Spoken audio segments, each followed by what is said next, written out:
The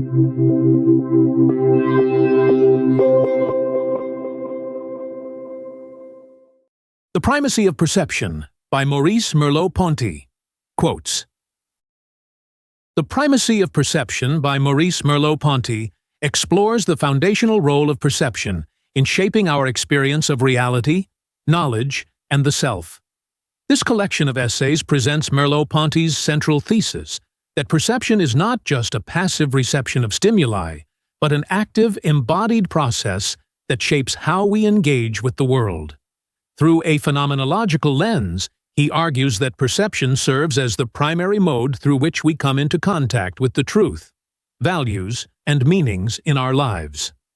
Merleau-Ponty critiques Cartesian dualism and scientific objectivity, emphasizing instead that perception is the nascent logos where the subject and the world are intertwined. The essays cover various topics, including psychology, art, and the philosophy of history, offering insights into how perception influences each of these fields. By placing perception at the heart of human experience, the primacy of perception serves as a critical foundation for existential and phenomenological thought, providing a richer understanding of the mind's relation to the body and the world. Quote 1. We never cease living in the world of perception, but we go beyond it in critical thought, almost to the point of forgetting the contribution of perception to our idea of truth. Perception is fundamental to our experience, but critical thought often overlooks this by focusing solely on logical conclusions. Perception, however, is what introduces us to the truth in the first place. The quote highlights the essential role perception plays in shaping our understanding, even if critical thinking sometimes distances itself from it. Quote 2. The perceiving mind is an incarnated mind. This statement emphasizes that the mind cannot be separated from the body. The body provides the foundation for perception, which is the root of our understanding of the world. The idea challenges philosophical views that see the mind as entirely independent from physical existence. Quote 3. We grasp external space through our bodily situation. A corporeal or postural schema gives us at every moment a global, practical, and implicit notion of the relation between our body and things, of our hold on them. This quote highlights how our body and its position provide us with an intuitive understanding of space. Rather than abstract measurements, our bodily movements and posture define how we perceive and relate to the world around us, making perception deeply tied to physical presence. Quote 4. For us, the body is much more than an instrument or a means. It is our expression in the world, the visible form of our intentions. The body is not merely a tool we use to interact with the world, it is integral to our identity and intentions. This concept explains how the body is expressive of our inner states and connects us directly to the external world, revealing the close relationship between physical action and mental intention. Quote 5. Perception is thus the common act of all our motor and affective functions, no less than the sensory. This assertion reflects the comprehensive nature of perception, which involves not only the senses, but also our emotions and movements. Perception is a holistic experience, uniting different aspects of our being into a singular process of engaging with the world. Quote 6. Our world, as Malebranche said, is an unfinished task. This metaphor suggests that our perception of the world is never complete or final. The world and our understanding of it are in constant flux, with new aspects continually emerging. This unfinished nature emphasizes the dynamic, evolving interaction between perception and reality. Quote 7. Every incarnate subject is like an open notebook, in which we do not yet know what will be written. Here, the incarnated subject is depicted as an evolving entity, continuously shaped by experiences. The idea of an open notebook suggests that human existence is a process of ongoing discovery, where the future remains unwritten and shaped by interactions between the body and the world. Quote 8. Great prose is the art of capturing a meaning which, until then, had never been objectified, and of rendering it accessible to everyone who speaks the same language. This highlights the role of great literature in revealing new, previously unexplored meanings. The writer's ability to objectify and communicate profound ideas through prose offers readers access to thoughts that they might not have realized on their own, making literature a powerful tool of shared understanding. Quote 9. Our life is essentially universal. The quote suggests that individual human existence is connected to a broader, universal experience. Despite differences in time, culture, or personal circumstances, all human beings are part of a shared drama, where the actions and fates of individuals are intertwined with those of others across history. Quote 10. The perceived world is not a sum of objects, in the sense in which the sciences use this word, that our relation to the world is not that of a thinker to an object of thought, and finally, that the unity of the perceived thing, as perceived by several consciousnesses, is not comparable to the unity of a proposition. This statement underscores that perception is not a mechanical or objective process, but a lived, dynamic experience. It suggests that the way we perceive the world is deeply personal and interconnected with our consciousness, making perception distinct from the purely objective or propositional knowledge used in science. Quote 11. Matter is pregnant with its form, which is to say that in the final analysis, every perception takes place within a certain horizon, and ultimately in the world. Here, the phrase pregnant with its form highlights the intrinsic connection between matter and the form it takes in our perception. Rather than seeing perception as a detached interpretation of the external world, it emphasizes that perception unfolds within a specific context or horizon, making it an embodied experience grounded in the world. Quote 12. The perceived world is the always presupposed foundation of all rationality, all value, and all existence. This quote positions perception as the fundamental ground for all higher cognitive processes, such as rational thought and value judgments. It suggests that before we can reason or assign value to anything, we must first experience it through perception, making perception the bedrock of our understanding of existence. Quote 13. Perception does not give me truths like geometry, but presences. This quote contrasts perception with intellectual processes like geometry, emphasizing that perception offers immediate, lived experiences rather than abstract truths. Perception provides us with presences, things as they appear to us directly, not as theoretical constructs. Quote 14. There is no reason to treat this primordial communication as an illusion, as the sensationalists do, because even then it would become inexplicable. This statement argues against the view that our initial direct communication with others and the world through perception is merely illusory.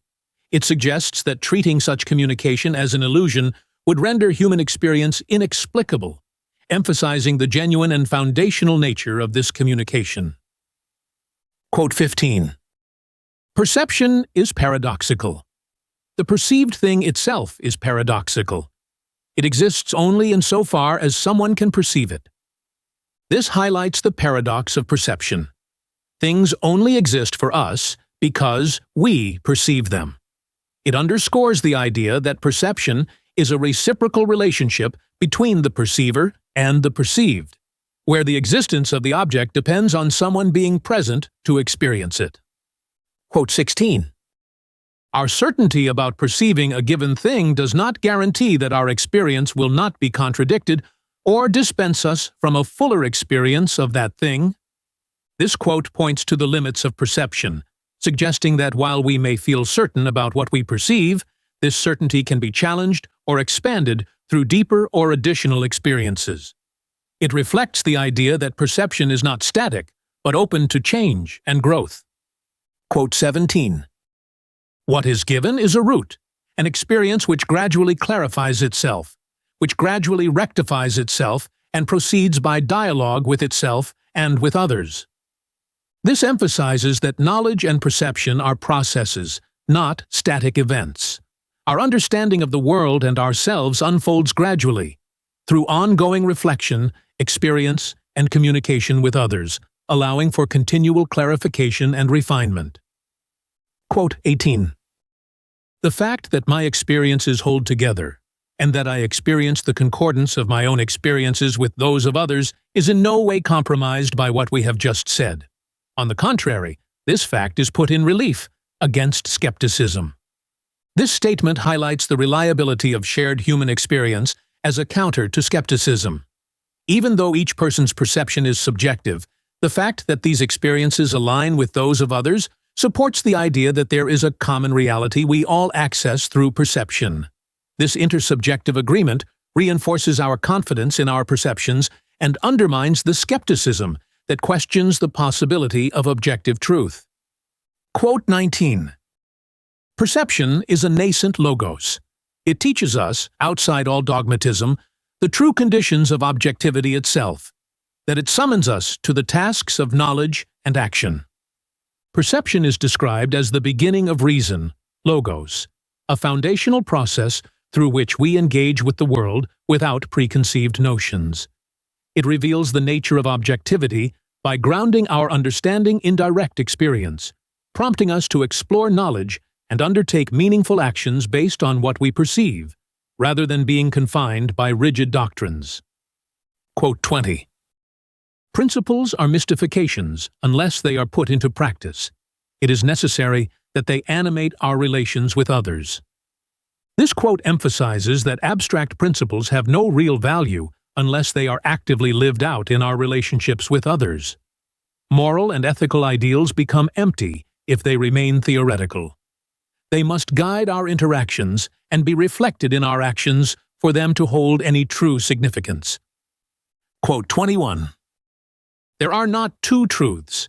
There is not an inductive psychology and an intuitive philosophy. Psychological induction is never more than the methodological means of bringing to light a certain typical behavior.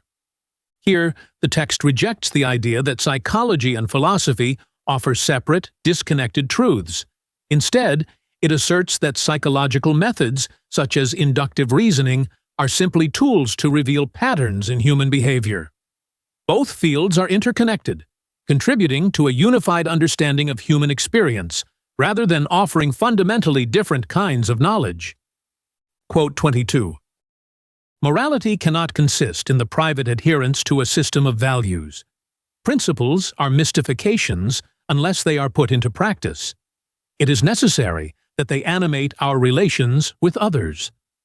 Morality is presented as something that must be enacted in our interactions with others rather than being a set of isolated theoretical principles.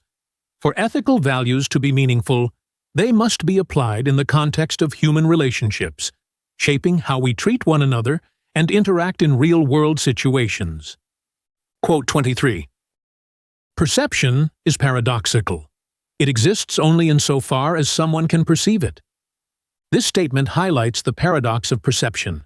Objects in the world only exist for us because we are there to perceive them. It suggests that the act of perception is not a passive reception of pre-existing objects, but an active process that brings those objects into our awareness, making perception an essential part of reality. Quote 24. What we perceive is the world, and what we love is the person. There is a type of doubt concerning man, and a type of spite, which become impossible. By identifying perception as the basis for our understanding of the world and love as the foundation for our relationships with others, this quote suggests that certain kinds of doubt and cynicism become irrelevant. If we perceive the world and love others as whole entities, beyond superficial qualities, we move beyond skepticism and embrace a deeper, more genuine connection with reality and other people. Quote 25. Perception is rather the fundamental basis which cannot be ignored. This quote emphasizes that perception serves as the core foundation of our experience. While other forms of understanding, like cultural or scientific knowledge, build upon perception, it remains essential to any further development of knowledge. Perception is the starting point for all cognitive processes and cannot be overlooked in any comprehensive theory of experience. Quote 26. I find everything interesting and, in a certain way, true, on the sole condition that we take things as they are presented in our fully elucidated experience. This statement reflects an open-minded approach to understanding, recognizing that all forms of experience and knowledge have value as long as they are approached with clarity and depth. It suggests that truth can be found in various experiences, provided they are critically examined and understood in their full complexity. Quote 27. The experience of rationality is lost when we take it for granted as self-evident, but is, on the contrary, rediscovered when it is made to appear against the background of non-human nature. This quote conveys that rational thought becomes diminished when it is assumed to be obvious or innate. However, rationality can be rediscovered and appreciated when it is contrasted with the unpredictable and chaotic elements of nature. The interplay between rationality and nature helps us recognize the role of reason in making sense of the world. Quote 28. To perceive is to render oneself present to something through the body. This highlights the embodied nature of perception, where the act of perceiving is not purely mental or abstract, but involves a physical connection to the world. Our bodies play a critical role in allowing us to engage with and experience objects, making perception an active bodily process that connects us to our surroundings. Quote 29. Human perception is directed to the world. Animal perception is directed to an environment, as Shaler said. This quote distinguishes between human and animal perception. While animals perceive their immediate environment in a practical way, human perception goes beyond the immediate to engage with the broader world. This suggests that humans have a unique capacity to interpret and understand their surroundings on a deeper, more reflective level. Quote 30. There is the ideal or cultural world. I have not diminished its original character. I have only tried to say that it is somehow created à ras de terre. Here, the cultural and ideal worlds are acknowledged as important but grounded in everyday lived experience. The quote suggests that even abstract or high-level concepts are rooted in basic earthly perception. It underscores the idea that cultural and intellectual achievements arise from our direct engagement with the world. Quote 31. Science seems to have tried to give us an image of the universe as immobile. It seemed to lack any conception of processes. This statement critiques the historical tendency of science to present a static, unchanging view of the universe. It argues that science often fails to account for the dynamic and process-oriented nature of reality. Recognizing processes and changes is essential to understanding the full complexity of the universe. Quote 32. What is ambiguous is the human condition. This quote reflects the inherent complexity and uncertainty of human existence. It suggests that ambiguity is an essential feature of being human, as our lives are filled with contradictions and uncertainties that cannot always be resolved. The acknowledgement of this ambiguity is crucial to a deeper understanding of the human experience. Quote 33. The crisis of science in general, of the sciences of man, and of philosophy leads to an irrationalism. Reason itself appears to be the contingent product of certain external conditions. This quote highlights a central problem in modern thought: the crisis in how we understand science, philosophy, and the human sciences. As external conditions increasingly influence and explain human behavior and thought, the idea of a stable, universal reason seems threatened. The suggestion is that reason itself could be a byproduct of social, psychological, or historical forces, leading to a form of irrationalism that questions the very foundations of knowledge and truth. Quote 34. Husserl is seeking to reaffirm rationality at the level of experience, without sacrificing the vast variety that it includes, and accepting all the processes of conditioning which psychology, sociology, and history reveal. This quote illustrates Husserl's ambition to reconcile rational thought with the complex influences of human experience. He does not deny the contributions of psychology, sociology, and history, but he aims to integrate these disciplines into a broader philosophical framework that preserves rationality while acknowledging the conditioning forces at play. His goal is to ensure that reason remains intact while embracing the nuances of lived experience. Quote 35. Philosophy has been traditionally regarded as the science of eternal truths. If we are to be exact, we should, rather, follow Husserl in the last years of his life and call it the science of the all-temporal. This statement redefines the role of philosophy from one that seeks eternal, unchanging truths to one that grapples with all-temporal truths. It suggests that philosophy should concern itself with the truths that persist throughout time, rather than seeking to escape temporality altogether. This shift underscores the importance of time and history in shaping our understanding of the world. Quote 36. The surest way of breaking through these limits is to enter into communication with other situations, that is, other philosophers or other men. This quote emphasizes the importance of dialogue and communication in overcoming the limitations of individual thought. By engaging with others, especially those with different experiences or perspectives, one can transcend personal biases and achieve a broader, more universal understanding.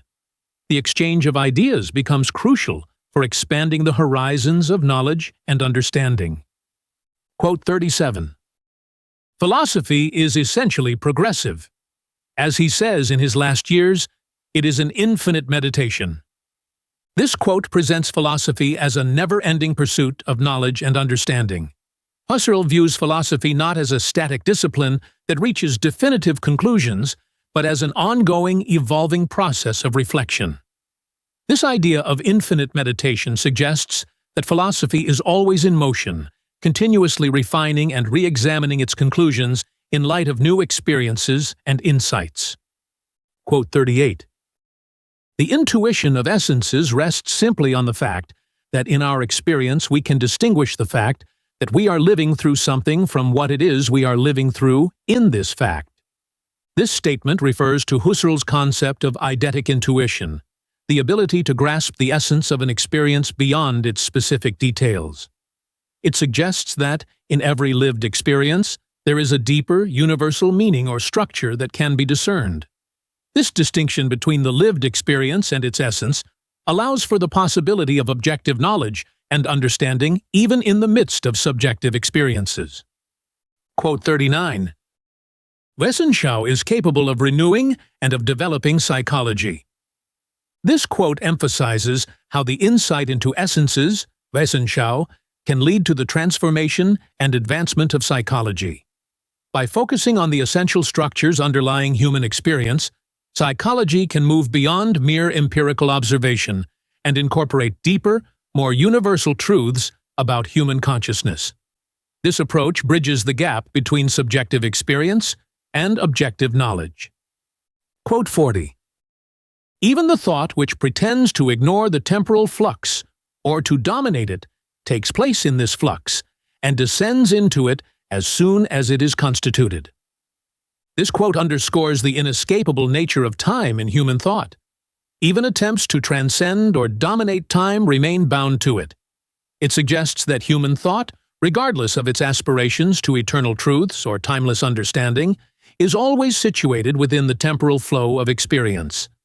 Therefore, time is a fundamental aspect of both thought and existence that cannot be ignored. Quote 41. No world whatsoever is conceivable that is not thought by someone. This statement emphasizes the relationship between the subject and the world, suggesting that the world itself is dependent on being perceived or thought of by a conscious being. It asserts that reality as we know it exists because there is someone to experience or conceptualize it, linking consciousness with the existence of the world. Quote 42. Consciousness is accessible only to intentional analysis and not to mere factual observation. This quote highlights the complexity of consciousness and argues that it cannot be fully understood through empirical or observational methods alone. Instead, it requires intentional analysis, a deeper examination of the ways in which consciousness directs itself toward objects and experiences. This reflects the phenomenological approach, which seeks to go beyond mere facts to understand the structures and meanings of consciousness. Quote 43.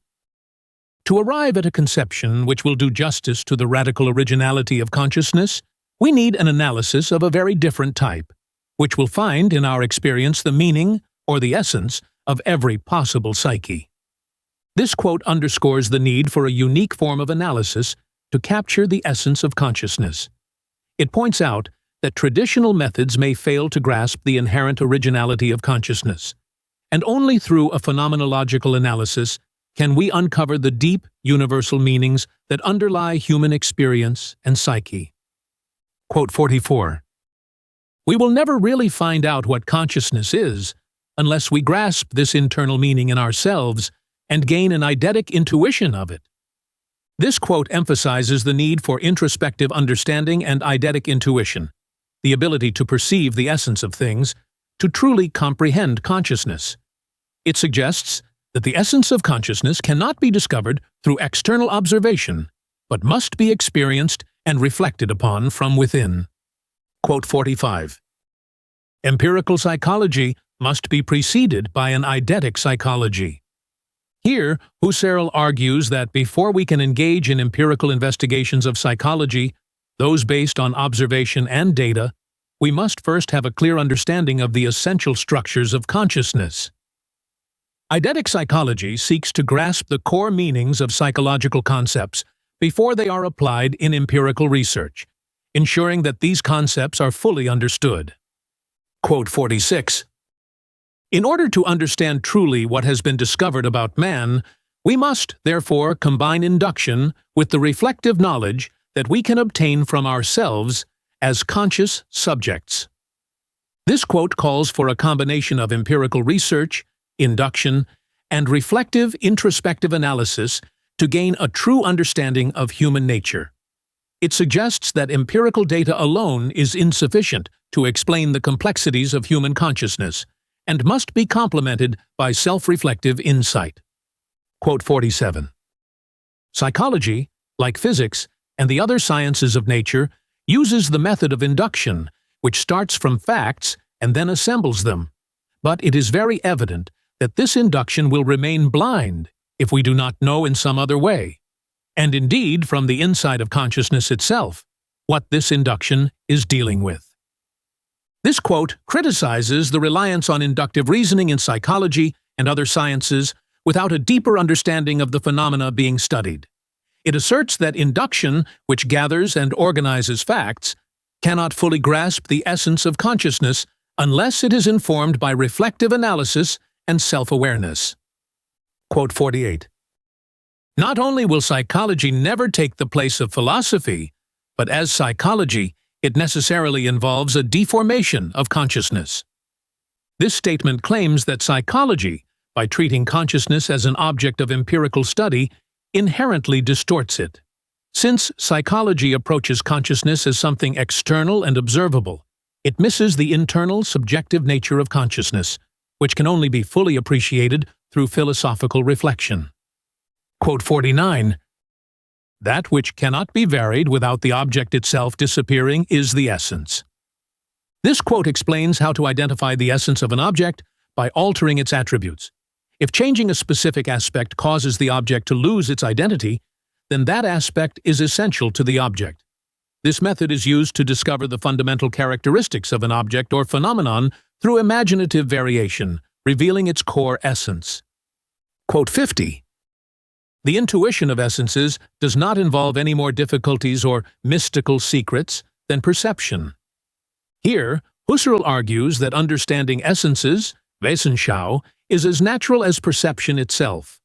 Contrary to the belief that grasping essences is a complex or mystical process, it is presented as something humans naturally do when engaging with objects in the world. The act of intuiting essences is accessible and integral to how we experience reality. Quote 51. Every empirical discovery, as well as every eidetic discovery made on the one side, must correspond to a parallel discovery on the other. This statement highlights the relationship between empirical psychology and phenomenology. It suggests that for every empirical finding about human experience, there is a corresponding eidetic, essential truth. This reflects Husserl's belief that psychological facts and phenomenological insights are intertwined and mutually reinforcing. Quote 52.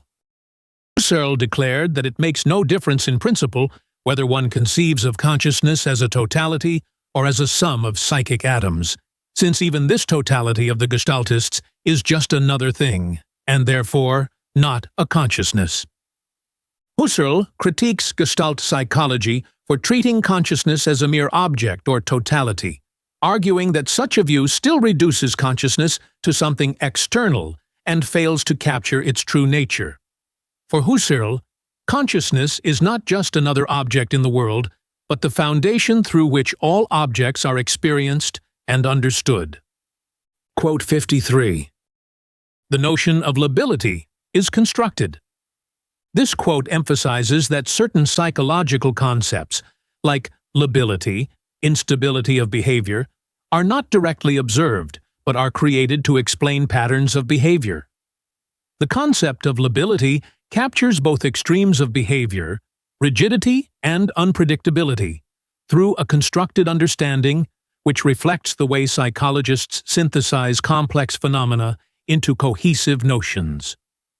Quote 54. There cannot be any basic discord between the point of view of psychology and that of phenomenology. Husserl asserts that psychology and phenomenology, while distinct in their approaches, ultimately converge in their study of human consciousness. Both disciplines explore different aspects of the same subject: psychology through empirical investigation and phenomenology through reflective analysis. But they are fundamentally aligned in their objectives. Quote 55. If the notion of Gestalt helps us to understand many facts and is fruitful in the empirical order, it must have some phenomenological truth. This statement acknowledges that even though Gestalt psychology may differ from Husserl's phenomenology, its ability to explain empirical phenomena suggests that it contains some truth.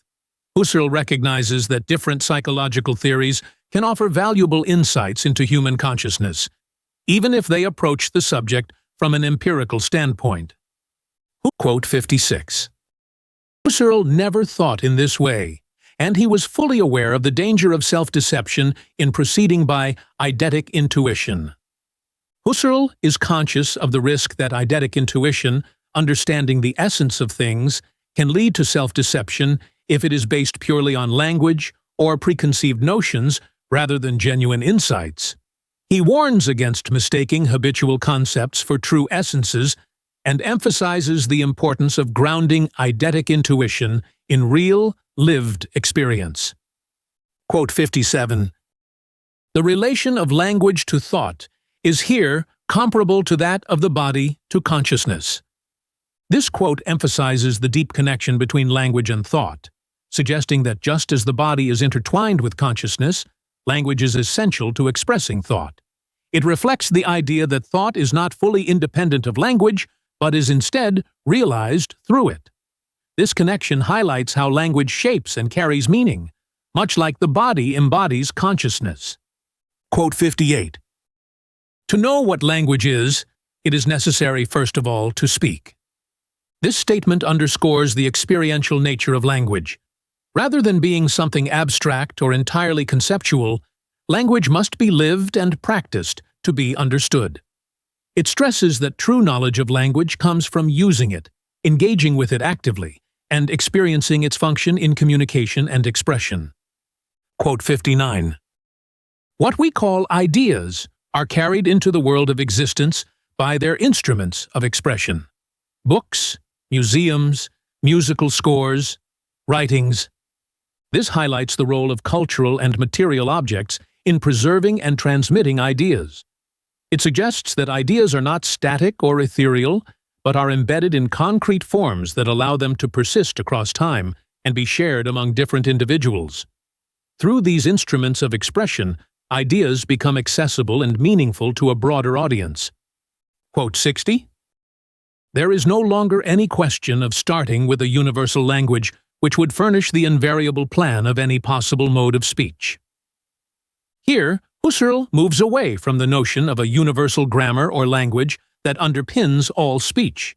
Instead, he emphasizes the importance of actual languages as they are lived and spoken. The understanding of language comes not from an ideal, abstract system, but from the real, dynamic use of language in specific contexts, shifting the focus from theory to practice. Quote 61. History shows cultural forms to which we give the name religion, but from the variety, confusion, and incoherence of these phenomena as they are given, should we conclude that they can still be analyzed? This quote reflects Husserl's concern with the complexity of historical and cultural phenomena, particularly religion. It questions whether the diversity of religious forms can be distilled into a coherent analysis, or whether they represent something more fluid and variable that resists easy categorization. It calls for a deeper reflection on the essence of religious experience beyond mere empirical observation. Quote 62. When we reflect even on geometric notions, we discover a historical becoming. Husserl notes that even in seemingly timeless fields like geometry, ideas evolve over time. What may appear as static truths are, in fact, the result of historical processes and developments. This realization brings into focus the temporality and historicity inherent in all forms of knowledge, showing that even abstract concepts like geometry are not immune to change and progression. Quote 63. To think philosophically, to be a philosopher, in relation to the past, for example, is to understand this past through the internal link between it and us. This statement highlights the importance of connecting with history to truly understand it. Philosophical thinking is not about abstractly analyzing the past from a detached perspective, but about recognizing the continuity between the past and the present. By doing so, one reactivates and reinterprets past ideas in the context of contemporary thought and existence. Quote 64. Husserl never denied that the philosopher experiences the need of thinking through and of judging his time. Husserl acknowledges that philosophers must engage with the issues of their own time, even though their goal is to seek universal and timeless truths. He recognizes the tension between the philosopher's pursuit of eternal ideas and their need to respond to the practical and moral questions of the present. Philosophical inquiry must, therefore, balance these demands, reflecting both timelessness and historical relevance. Quote 65. The child's processes of expression could not be understood as simple breakdowns on the road to visual realism, and that, instead, these processes testified to the presence in the child of a relation with things, and with the sensible very different from the one that is expressed in the perspective projection of drawing in the classic style. This quote emphasizes that a child's way of expressing the world, such as through drawing, should not be seen as failed attempts to mimic adult realism. Instead, the child's representations reflect a distinct and meaningful engagement with the world. The child's drawings demonstrate a unique relationship with objects and sensory experiences, one that does not conform to adult visual conventions, but is valid and expressive in its own right. Quote 66. It has been shown that if the child up to 2 years of age does not have a linguistic model to imitate, if he does not find himself in an environment in which people are speaking, he will never speak, as do those who have learned language during the period in question.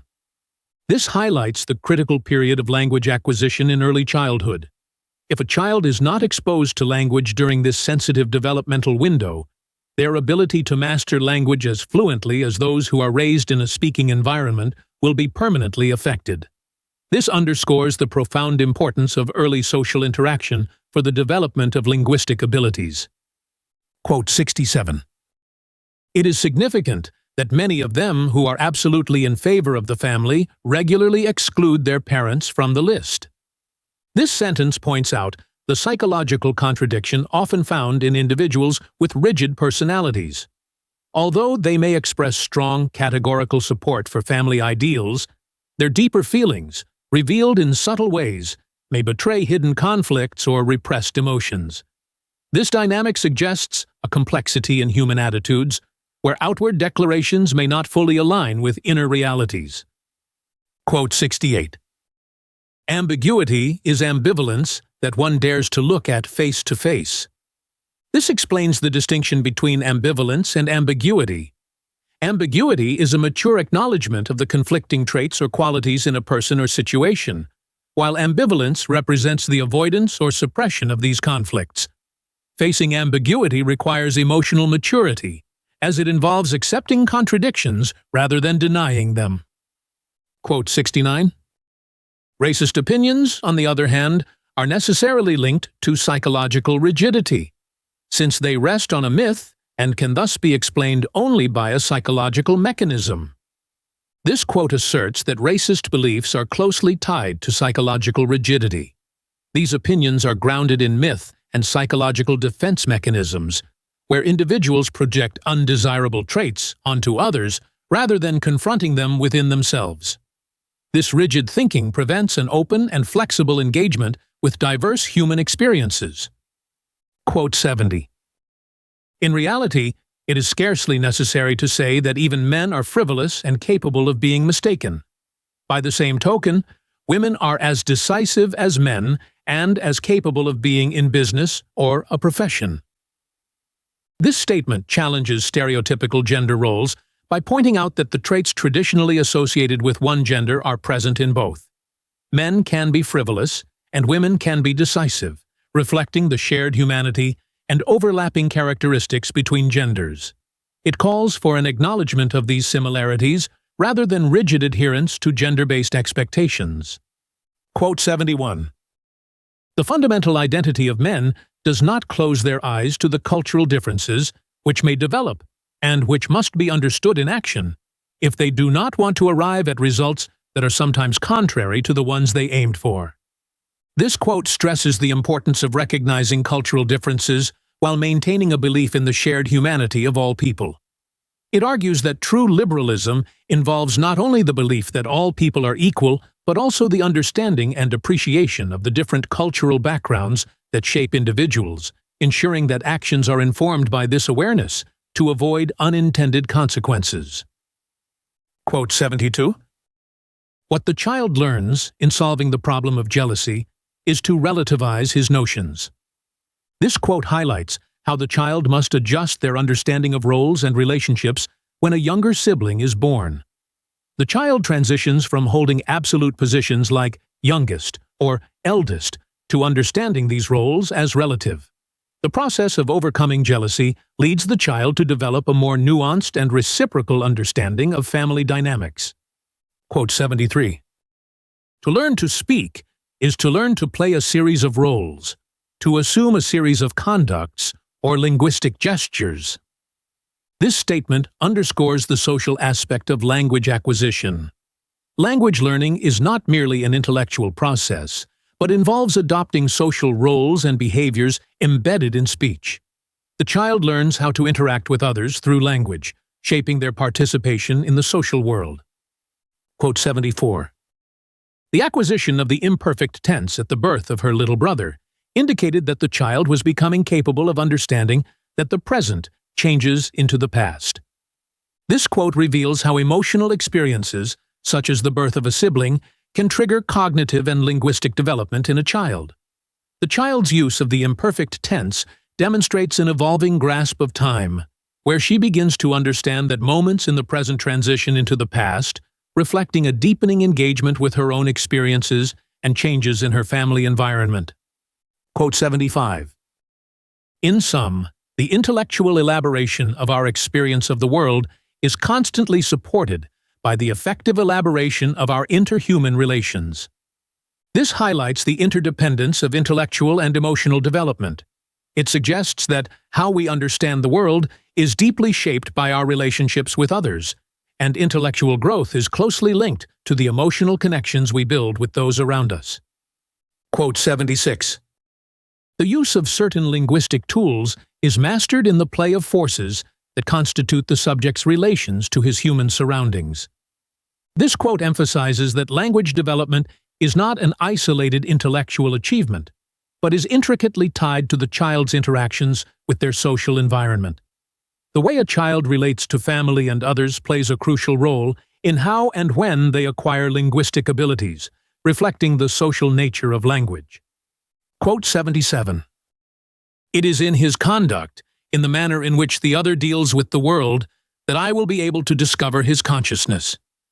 This statement suggests that we understand others' inner experiences not by direct access to their minds, but through their actions and behaviors. Consciousness is revealed in the way someone interacts with the world, showing that actions are the primary means through which we perceive and understand the inner lives of others. Quote 78. The child imitates not persons, but conducts. This quote points out that imitation in children is focused on actions rather than individual identities. When children mimic others, they are primarily engaging with and learning behaviors rather than fully grasping the concept of the person behind those actions. This process of imitation is crucial for the child's social learning and understanding. Quote 79. The perception of others is made comprehensible if one supposes that psychogenesis begins in a state where the child is unaware of himself and the other as different beings. This statement suggests that the child's initial understanding of others is not based on clear distinctions between self and other. Instead, early social awareness begins in a state of undifferentiated connection, where the child does not fully recognize the separateness of individuals, and this distinction only develops gradually over time. Quote 80. To recognize his image in the mirror is for him to learn that there can be a viewpoint taken on him.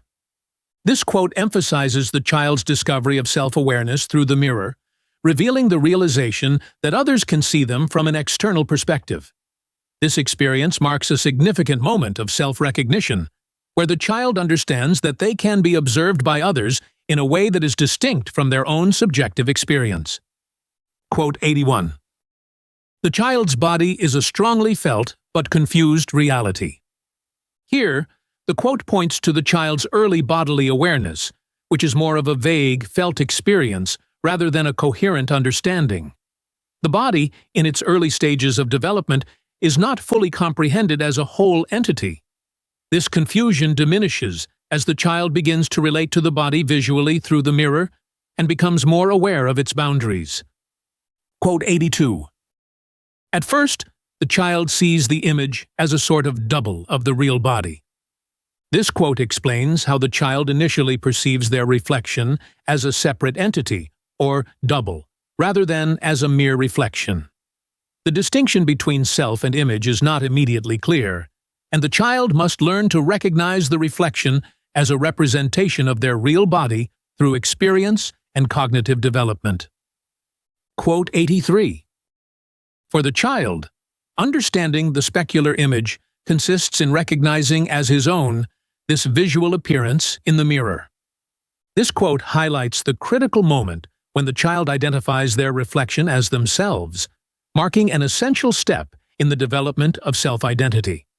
This recognition is a transformative process, where the child moves from seeing the reflection as something external to internalizing it as part of their own identity. Quote 84. The mirror image has really become what Wallen would like it to be in an adult mind, a simple reflection. This quote reflects the transition from childhood to adulthood in terms of how the mirror image is perceived. For adults, the reflection in the mirror is understood as a mere visual representation, whereas children initially imbue the image with a deeper, more animated significance before reaching this simplified understanding. Quote 85. For others have only an exterior image of me, which is analogous to the one seen in the mirror. This statement reveals the relationship between the mirror image and the way others perceive us. Just as the mirror reflects a visual representation, others see only the external aspects of ourselves, leading to an awareness of how we present ourselves to the outside world and how we are perceived by others. Quote 86. The image of oneself makes possible the knowledge of oneself. It makes possible a sort of alienation. This quote suggests that while recognizing oneself in the mirror brings self-knowledge, it also introduces a sense of alienation. By seeing oneself as an external image, the individual becomes detached from their immediate lived experience, creating a divide between the felt self and the visible self. Quote 87. The visual makes possible a kind of schism between the immediate me and the me that can be seen in the mirror. This statement explains how the visual experience of seeing oneself creates a separation between the internal, felt experience of the self and the external, visible representation. This schism introduces a new dynamic in self-perception, where the individual begins to navigate between the internal sense of self and the external image that others also see. Quote 88. The jealous person sees his existence invaded by the success of the other and feels himself dispossessed by him. This quote explains how jealousy manifests as an overwhelming feeling of being overshadowed by another's achievements or presence. The jealous individual does not define themselves independently, but measures their worth against what others have. This creates a deep sense of loss or deprivation, leading to inner conflict and the desire to reclaim what seems to have been taken from them. Quote 89. It is not that one party be stronger or more clever than the other. It is that the other recognize that he is weaker, less clever. Here, the quote highlights that power dynamics, such as those between a master and a slave, are not solely based on actual strength or intelligence. Instead, they depend on the recognition of weakness by the subordinate. This recognition creates the hierarchical relationship, where the subordinate's acknowledgement of their inferiority empowers the dominant figure. Quote 90. In jealousy, there is a sort of complacency that has as its end a heightening of the intensity of sexual passion. This quote touches on the complex emotional dynamics of jealousy, where the feeling of jealousy can paradoxically intensify sexual desire. The jealous person, driven by feelings of exclusion or threat, may seek out heightened emotional or physical experiences to counterbalance their sense of insecurity, feeding both passion and anguish. Quote 91. Sympathy does not presuppose a genuine distinction between self-consciousness and consciousness of the other, but rather the absence of a distinction between the self and the other. This statement suggests that true sympathy is rooted in a deep connection where the boundary between oneself and another dissolves. In this state, individuals feel the emotions of others as though they are their own, experiencing a shared emotional landscape that transcends individual self-awareness. Quote 92. To love is inevitably to enter into an undivided situation with another. This quote reflects the idea that love inherently involves a merging of identities, where one's actions, feelings, and experiences become deeply entwined with those of the other. In love, the line between self and other blurs, and each person influences and shapes the other in profound, often inseparable ways. Quote 93. From the moment when one is joined with someone else, one suffers from her suffering. This highlights the empathetic connection that comes with being deeply involved with another person. When someone we love suffers, we feel their pain as if it were our own. This emotional intertwining is a fundamental aspect of close relationships, where one's well-being becomes linked to the well-being of the other. Quote 94. The state of union with another, the dispossession of me by the other, are thus not suppressed by the child's arrival at the age of 3 years. This quote explains that even as a child grows and begins to differentiate themselves from others, the fundamental experience of being emotionally intertwined with others does not disappear. This experience continues into adulthood, particularly in deep relationships, where the sense of union and emotional connection remains strong. Quote 95. Love itself creates its own proper truth and reality. This quote suggests that love, through its emotional depth and commitment, constructs its own version of reality. In love, individuals create a shared world of meaning and truth, where their relationship defines and shapes their experiences, often transcending objective reality and giving new significance to their interactions. Quote 96. It is by lending his body to the world that the artist changes the world into paintings. This quote highlights the intimate connection between the artist and the world. The artist engages with the world not just mentally, but physically, using their body, eyes, hands, movements, to transform their perception into art. The creative process is thus deeply embodied, with the artist's body acting as a bridge between the external world and the internal vision. Quote 97. Things have an internal equivalent in me. They arouse in me a carnal formula of their presence. This quote suggests that objects in the world evoke a physical, almost bodily response within us.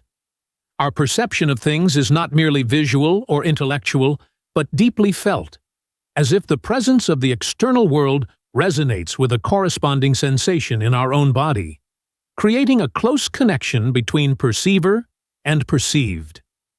Quote 98.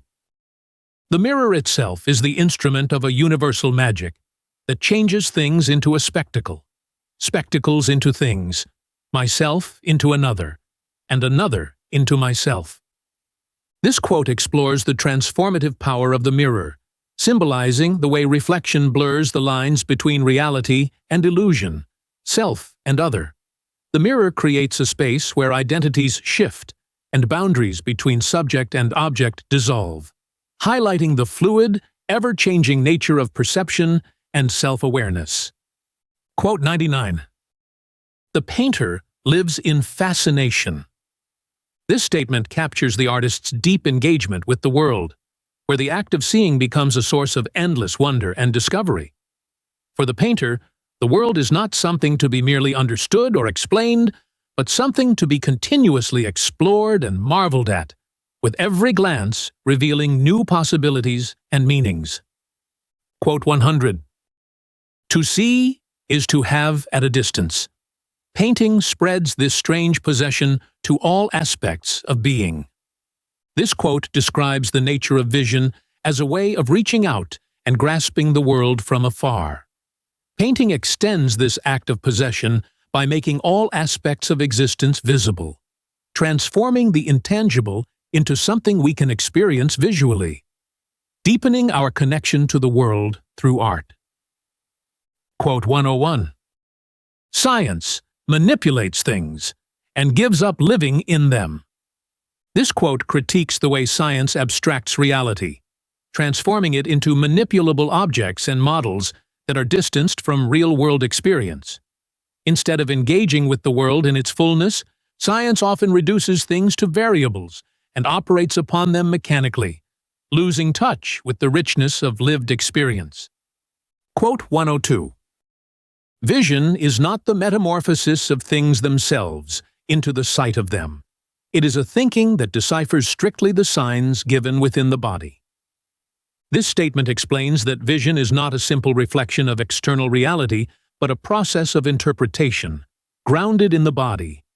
Our perception is shaped by the body's interaction with the world, and seeing involves deciphering signs that emerge through this embodied experience rather than directly accessing an external reality.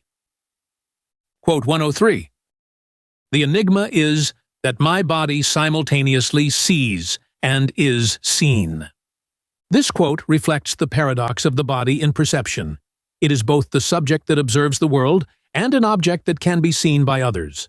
This dual role highlights the complexity of the body as both an agent of perception and a visible part of the world, bridging the gap between subject and object. Quote 104. Depth is the new inspiration. This quote from Robert Delaunay points to the central importance of depth in modern art. Rather than being a simple spatial dimension, depth becomes a source of artistic exploration, a way to engage with the hidden layers of reality that go beyond surface appearances. Depth here symbolizes a more profound engagement with existence. Quote 105. Color is the place where our brain and the universe meet. This quote from Cézanne illustrates how color serves as a meeting point between subjective perception and the external world. Color is not just an aesthetic element, but a bridge that connects the artist's inner experience with the reality they perceive, making color an essential tool for understanding and representing the world. Quote 106. Painting gives visible existence to what profane vision believes to be invisible. This statement underscores the unique power of painting to reveal aspects of reality that are typically hidden from ordinary perception. Through the painter's eye, the invisible becomes visible, uncovering deeper truths about the world that are not immediately accessible to everyday vision. Quote 107. The question, rather, concerns the dimension of color, that dimension which creates identities, differences, a texture, a materiality, a something, creates them from itself, for itself. This quote emphasizes that color in painting is not just an imitation of the natural world, but a fundamental force that generates its own reality. Color forms textures and material presences that exist independently of the objects they represent, giving rise to their own unique existence and identity within the artwork. Quote 108. The painter's vision is not a view upon the outside, a merely physical optical relation with the world. This statement highlights that the painter's vision is not simply about representing the external world in a mechanical or optical sense. Instead, it is about a deeper engagement with the essence of what is seen. The painter interacts with the world through a more profound internal process, creating something beyond the mere replication of reality. Quote 109. The line is no longer a thing or an imitation of a thing. It is a certain disequilibrium kept up within the indifference of the white paper. This quote shows that, in modern painting, the line has transcended its traditional role of outlining objects. It becomes a dynamic force, creating tension and movement on the canvas. The line is no longer a static boundary, but a living element that brings depth and meaning to the painting, breaking away from mere imitation of objects. Quote 110. Movement is given, says Rodin, by an image in which the arms, the legs, the trunk, and the head are each taken at a different instant. This quote conveys Rodin's view on how movement is captured in art. Rather than freezing a single moment, movement is expressed through multiple moments depicted simultaneously, creating a sense of transition and dynamism. The body is portrayed as if in perpetual motion, reflecting the fluidity and continuity of time within a static medium. Quote 111. Painting searches not for the outside of movement, but for its secret ciphers. This statement reveals that painting seeks to uncover the hidden essence of movement rather than merely depicting its external appearance. The goal is to capture the deeper, internal forces that drive movement, allowing the artist to express the complexity and subtlety of action and time within the confines of the canvas. Quote 112. Vision is not a certain mode of thought or presence to self. It is the means given me for being absent from myself. This quote suggests that vision transcends mere intellectual understanding.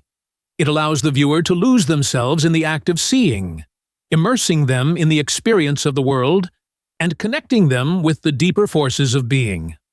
Vision, in this sense, becomes a way of stepping outside of oneself and engaging with the essence of existence. Quote 113. The eye accomplishes the prodigious work of opening the soul to what is not soul, the joyous realm of things and their God, the sun. This quote reflects the profound connection between vision and the external world.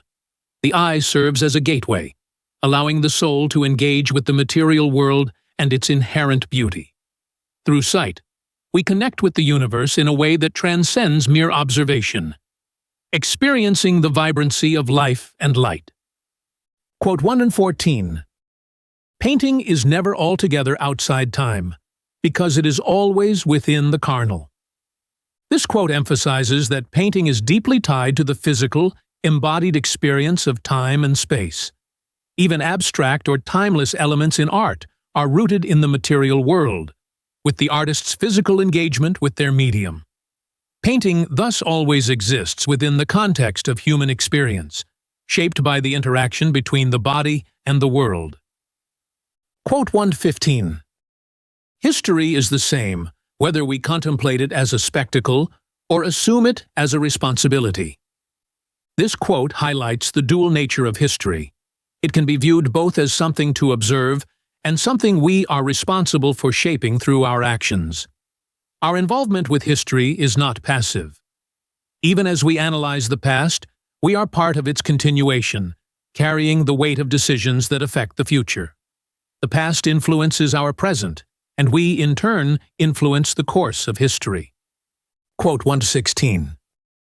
Knowledge is never categorical. It is always conditional. This emphasizes the idea that our understanding of the world is never absolute. Every piece of knowledge is shaped by perspective and context, meaning it is always provisional and subject to revision. This reflects the complexity of human understanding, which constantly evolves as new information and insights emerge, preventing us from ever having complete certainty. Quote 117. Action consults history, which teaches us, says Weber, not indeed what must be willed, but the true meaning of our volitions. This quote suggests that while history cannot tell us what to do, it provides context for our choices by revealing the deeper implications of our actions. By studying history, we gain insight into the consequences of past decisions, which helps us understand the potential impact of our present choices, guiding us to act more thoughtfully in shaping the future. Quote 118. Our relationship to history is not merely a relation of understanding, that of spectacle and spectator. We would not be spectators if we were not involved in the past. This emphasizes the idea that our connection to history is not detached or passive. Even as we study the past, we are deeply intertwined with it, as our present circumstances are shaped by historical events. We cannot simply observe history from a distance, because we are part of its ongoing narrative, affected by the choices and consequences that have come before us. Quote 119. The whole of history is still action, and action already history. This statement points to the continuous, cyclical nature of history and action. Every action we take in the present becomes part of history, while historical events influence the actions we take. This interconnectedness means that history is never a closed book. It is constantly being written through human decisions and actions, blending past, present, and future. Quote 120. History has a meaning, but there is no pure development of the idea. This quote suggests that while history holds significance, it does not follow a clear, linear progression toward a singular truth or goal. Instead, history is shaped by human choices, contingencies, and interpretations, which means that its meaning is always complex, layered, and subject to change over time. Quote 121. The capitalistic economy is currently an immense cosmos into which individuals are born. Here, Weber is expressing the idea that capitalism, once established, becomes a self-perpetuating system into which people are born and must navigate. It is a vast, structured order that individuals must adapt to, influencing their behavior, choices, and opportunities. The system shapes their economic actions, regardless of their personal beliefs or values. Quote 122. There are thus a religious efficacy and an economic efficacy. Weber describes them as interwoven, exchanging positions so that first one and then the other plays the role of tutor. This explains Weber's observation that religious and economic systems are deeply intertwined, each influencing and reinforcing the other. Sometimes religion shapes economic behavior, as seen in the Protestant work ethic, and at other times economic realities reshape religious beliefs. This dynamic interplay shows how complex and interconnected human systems are, with no clear boundary between the spiritual and material realms. Quote 123. We must choose, then, between a history which judges, situates, and organizes, at the risk of finding in the past only a reflection of the troubles and problems of the present, and an indifferent, agnostic history which strings civilizations together as individuals which cannot be compared. This quote presents a dilemma in how we approach history. Either we impose judgments and organize events based on present concerns, or we take an indifferent stance, treating each civilization and historical event as unrelated and incomparable. This tension reflects the challenge of interpreting history meaningfully, while avoiding the projection of contemporary biases onto the past. Quote 124. We have just as much right to judge the past as the present. Moreover, it precedes the judgments we pass upon it. Here, the quote suggests that we cannot avoid judging the past because it shapes the present. The past itself contains values and actions that already invite judgment. Our task is not only to describe historical events, but also to engage with the values they represent, acknowledging that the people of the past were themselves aware of the ethical dimensions of their actions. Quote 125. Truth, says Weber, is that which seeks to be recognized by all those who seek the truth.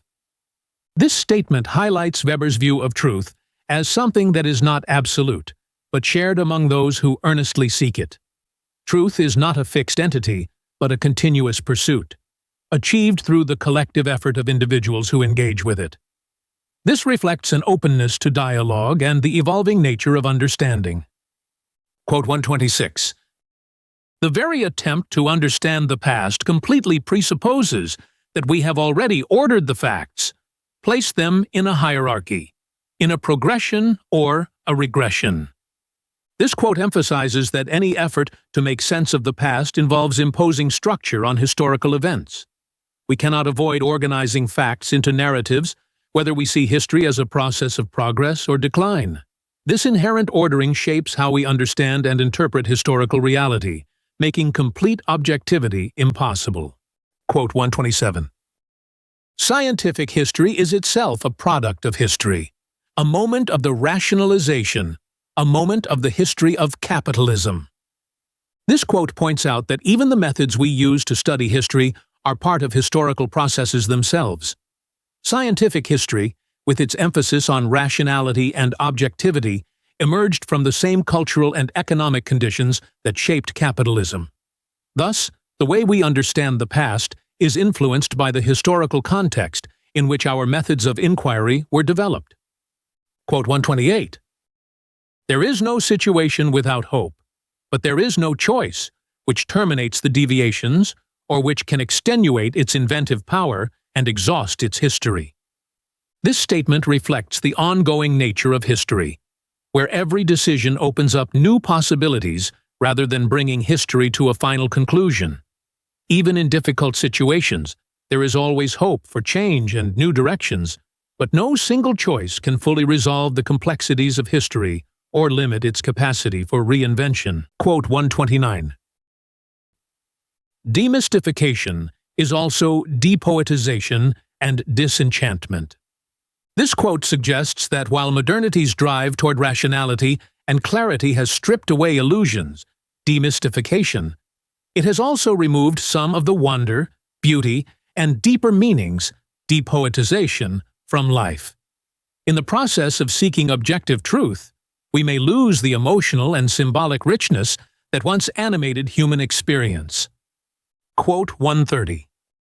The ethics of heart and the ethics of responsibility are not absolutely opposed but complementary, and only the man in whom they are joined has the political calling. This quote emphasizes the balance between idealism and pragmatism in politics. True political leadership requires both a strong ethical foundation, ethics of the heart, and a sense of responsibility for the consequences of actions, ethics of responsibility. Only by uniting these two approaches can one navigate the complexities of political decision-making effectively. Quote 131. Does the proletariat have a historic mission which is at the same time the moving force of the new society and the vehicle of the values of humanity? This quote questions whether the proletariat can be seen as both the driver of social transformation and the bearer of universal human values. It reflects the tension in Marxist theory between the revolutionary role of the working class and its potential to embody a broader humanism that transcends class divisions. Quote 132. The Revolution of '93 is terror because it is abstract and attempts to pass immediately from principles to the forced application of those principles. This statement critiques the French Revolution's transition into the reign of terror, explaining that the revolution failed because it tried to enforce abstract ideals without considering the practical realities. The imposition of these ideals led to violence and authoritarianism, as the revolutionaries sought to maintain control by any means necessary. Quote 133. History expelled him from that position. This quote reflects on the fate of Trotsky and his ideological stance. It suggests that history ultimately forced Trotsky out of the position he had tried to maintain between the extremes of capitalism and authoritarian socialism. The unfolding events left him with no political space, signaling the end of his revolutionary ideals. Quote 134. Even if it is incapable of giving form to world history, it remains strong enough to discredit the other solutions. Here, the text acknowledges that while Marxism may not have achieved its revolutionary goals, it still holds enough intellectual and moral power to critique other systems. The enduring relevance of Marxism, despite its failures, lies in its ability to challenge and discredit other ideologies that claim to represent progress or humanism. Quote 135. Humanity is humanity only in name as long as the greater number of men have abdicated their sovereignty, and as long as some are masters and the others slaves. This quote argues that true humanity cannot exist under systems of inequality. As long as there are hierarchies where some people dominate and others are subjugated, the ideal of humanity remains unfulfilled. It emphasizes the necessity of mutual recognition and equality for genuine human coexistence. Quote 136. Marxism is the only humanism which dares to develop its consequences. This statement asserts that Marxism is the only philosophy willing to fully pursue the implications of its humanistic ideals. Unlike other ideologies that stop short of addressing deep systemic issues, Marxism is committed to challenging the structures of exploitation and inequality, even if its vision has not been fully realized in practice. Quote 137. History is not a coherent system. Like a distracted interlocutor, it allows the debate to become sidetracked. It forgets the data of the problem along the way. This quote emphasizes the chaotic and unpredictable nature of history. Rather than being a logical, linear process, history is full of distractions, deviations, and forgotten issues. It suggests that historical developments are not always rational or coherent, and they often fail to follow a clear trajectory. Quote 138. The yogi is wrong to neglect hygiene and antiseptics. He lets violence happen and does nothing.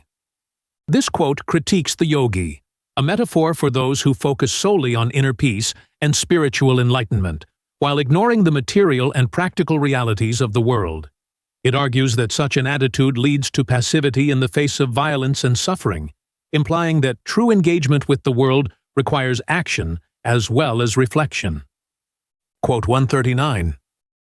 The basic paradox of man's condition, the conflict between freedom and determinism, ethics and logics, can only be resolved if, while thinking and acting on the horizontal plane of our existence, we yet remain constantly aware of the vertical dimension. This quote highlights the fundamental paradox in human existence, the tension between freedom and determinism, and between ethical imperatives and logical thinking. It suggests that resolving this paradox requires a dual awareness, engaging with the practical realities of life, the horizontal plane, while staying connected to a deeper, more transcendent dimension, the vertical plane. Balancing both perspectives is necessary for a full understanding of human life. Quote 140. Kessler discredits history and psychology, whereas he should retain all the psychological or historical conditions of a work or of a life, and simply integrate them into a total situation. This statement critiques Kessler for dismissing the relevance of history and psychology in understanding human existence. Instead of disregarding these disciplines, the argument is made that they should be incorporated into a holistic view of life. Historical and psychological conditions shape individuals, and their integration is essential for comprehending the complexity of human experience. Quote 141. Kessler claims for them a distinct metaphysical realm, and thereby closes the path to psychological analysis and criticism of ourselves, and turns us over to the mystifications of our good conscience. Here, the quote criticizes Koestler's tendency to place values and ethics in a separate metaphysical sphere, detached from the realities of human psychology. By doing so, he avoids self-criticism and opens the door to moral complacency. This detachment prevents deeper understanding and self-reflection, leading to superficial moral judgments. Quote 142. What if it were the very essence of history to impute to us responsibilities which are never entirely ours? This quote suggests that history imposes responsibilities on individuals that are not fully within their control. It reflects the complexity of human freedom, where actions are influenced by broader historical forces, yet individuals are still held accountable. This tension between personal agency and historical determinism complicates moral judgments and challenges the notion of clear-cut responsibility. Quote 143. Koestler forgets what he should have retained from his communist past, the sense of the concrete, and he keeps what he should have forgotten, the disjunction of interior and exterior. This statement critiques Koestler's departure from communism, arguing that he lost valuable insights from his past, such as the importance of engaging with concrete reality. At the same time, he retained problematic elements, such as the artificial separation of internal, spiritual, and external, material concerns. This duality hinders a comprehensive understanding of human experience. Quote 144. Communism should be considered and discussed as an attempt at a solution of the human problem, and not treated as an epithet. This quote calls for a more nuanced view of communism. Rather than dismissing it as merely a negative label, it should be evaluated as an attempt to address fundamental human issues, such as inequality and exploitation. This perspective encourages a more balanced and thoughtful discussion of communist ideals, recognizing both its contributions and its limitations. Quote 145. Western humanism in its own eyes is the love of humanity, but for others, it is only the customs and the institutions of a group of men, their password, and sometimes their battle cry. This statement highlights the disconnect between how Western humanism is perceived by its proponents and how it is experienced by those outside of it. While Western humanists see their values as universal, others may view them as merely the practices of a specific group, used to justify their dominance. This critique points to the limitations and contradictions within Western humanism when applied globally. Quote 146. The British Empire has not sent into Indonesia, nor has France into Indochina, missions of yogis to teach them change from within. The least that one can say is that their action in these countries has been a change from without, and it has been rather crude.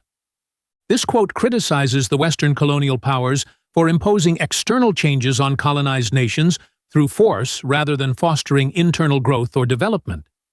It contrasts the idea of genuine internal transformation, as represented by the yogi, with the aggressive and often violent interventions of Western imperialism, pointing out the hypocrisy of Western claims to humanism while engaging in exploitation. In The Primacy of Perception, Maurice Merleau-Ponty underscores the inseparability of the perceiver from the perceived, presenting perception as the foundational act through which meaning is constituted. The book reveals that our access to the world and to each other is always mediated by our embodied perception, which itself is open-ended, constantly evolving, and deeply intertwined with the social and historical context. Merleau-Ponty's reflections on art, history, and psychology in this collection reinforce the idea that perception is not a mere biological function, but a dynamic, lived experience that unites us with the world in profound ways. Through perception, we do not merely interpret reality, but participate in its ongoing formation. The work ultimately challenges rigid dichotomies between subject and object, proposing instead a view of existence marked by fluidity and ambiguity, where the act of perceiving is both personal and universal, reflective of human freedom and the contingent nature of truth.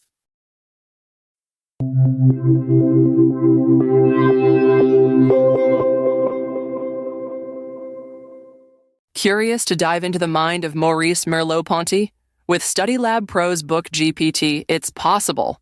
ask questions, explore themes, and discover the depths of the primacy of perception in an entirely new way. Start your conversation now by clicking on our logo. And if you're hungry for more educational content, subscribe to our channel to keep discovering, learning, and growing.